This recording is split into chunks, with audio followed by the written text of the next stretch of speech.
Oke, sekarang kita masuk ke radiasi matahari.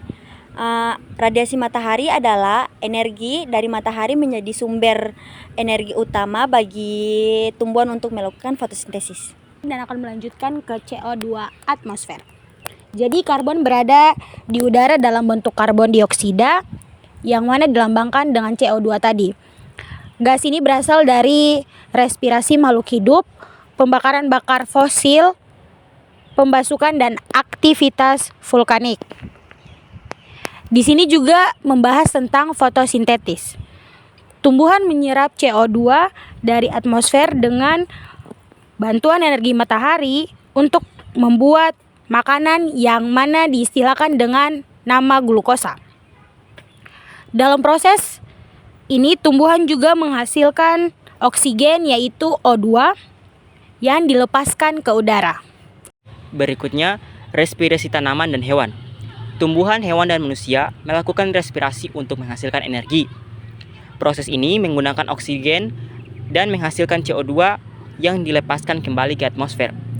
Kemudian berikutnya, dekomposisi dan juga pembusukan. Sisa-sisa makhluk hidup yang mati akan diuraikan oleh bakteri dan jamur.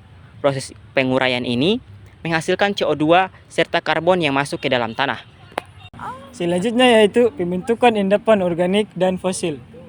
Sebagian sisa organisme yang tertimbun di dalam tanah selama jutaan tahun akan berubah menjadi endapan organik yang kemudian dapat membentuk bahan bakar fosil. Pembentukan batu bara dan minyak bumi, endapan organik yang tertimbun dan mengalami tekanan serta suhu tinggi dalam waktu yang sangat lama, berubah menjadi batu bara dan minyak bumi. Berikutnya, eksploitasi dan penggunaan bahan bakar fosil. Manusia menebang dan menggunakan bahan bakar fosil untuk kendaraan, industri, dan pembangkitan listrik. Berikutnya, emisi dan pembakaran bahan bakar fosil. Pembakaran bahan bakar fosil menghasilkan CO2 yang dilepaskan kembali ke atmosfer. Berikutnya, penyerapan CO2 oleh laut.